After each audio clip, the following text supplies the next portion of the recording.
Welcome to LC Screen Talk. My name is Larry, and this is my review of Marriage Story.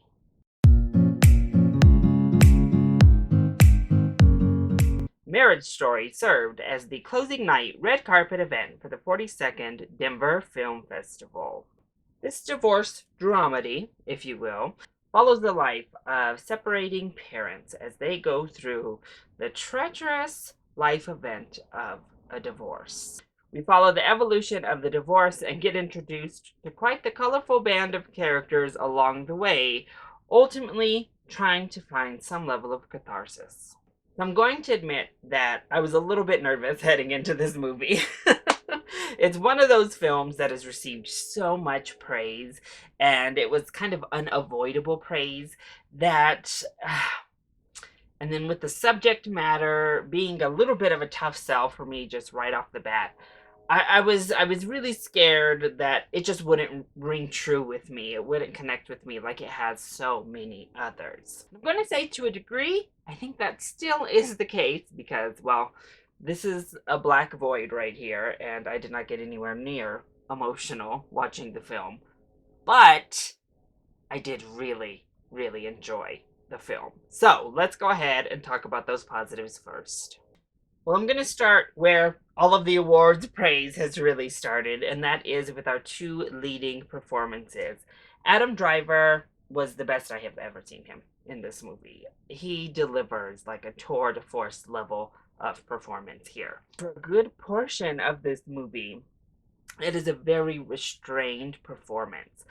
But the evolution of this character, the emotional discoveries of this character, the revelations we as an audience are let in on, and as we peel everything back, I mean, it is so well done. And honestly, I think Driver elevates what is on the page. The character is well written, but it's his performance that really brings it to life.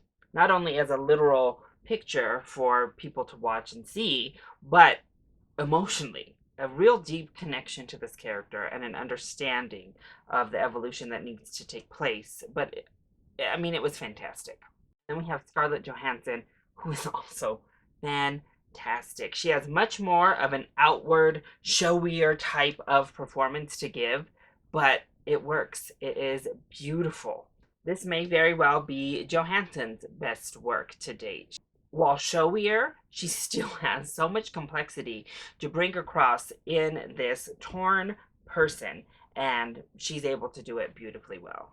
The rest of our cast is also good to great. Laura Dern is obviously a standout, and she is everything you're hoping she would be. What a delightful performance. She steals pretty much every single scene that she's in.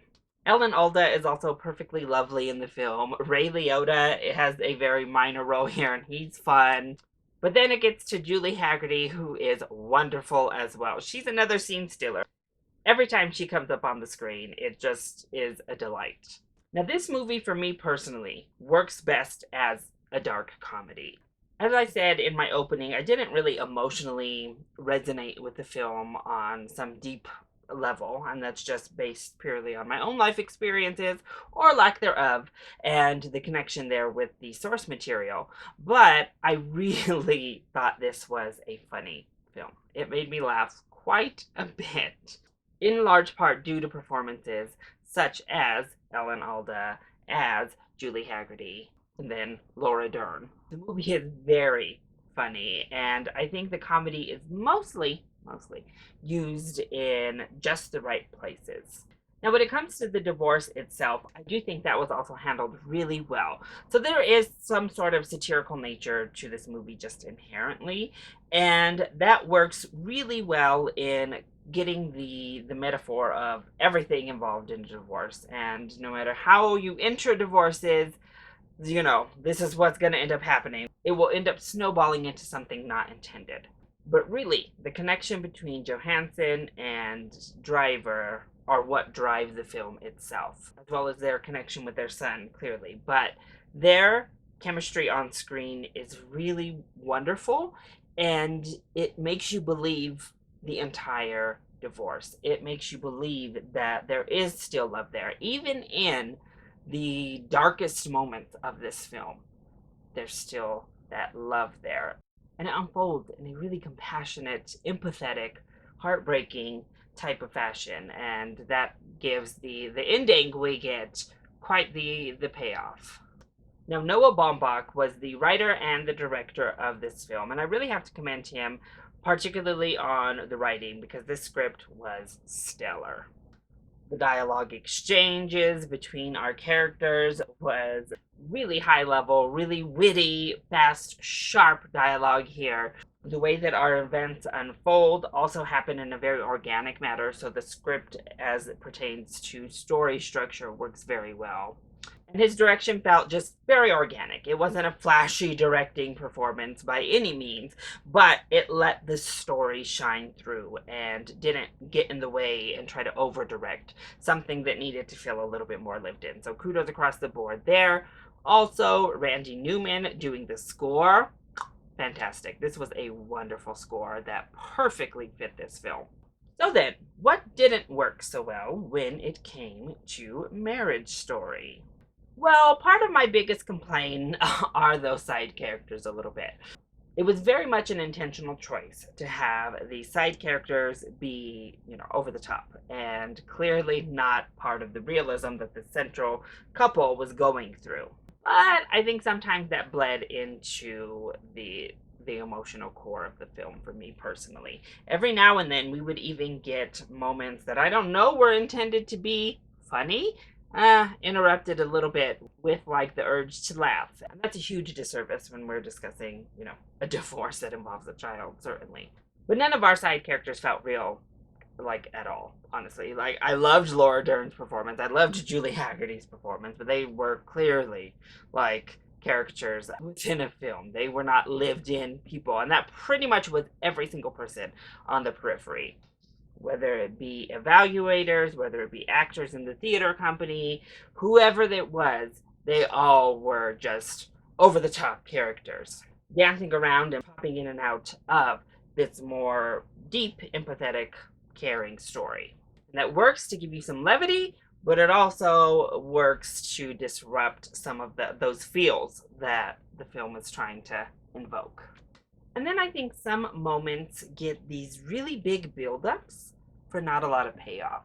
And I think as the story goes on towards the end of the story, I don't know that we have the payoffs. But that's definitely a minor gripe in the film. Because overall, I think Marriage Story, as I said, works amazing. Like, just top notch as a dark comedy, bolstered up by amazing performances, whether they be heartfelt, really deep performances that are meant to say something, or much more comedic, subjective performances. The actors do a lot of heavy lifting, but the script itself is really great.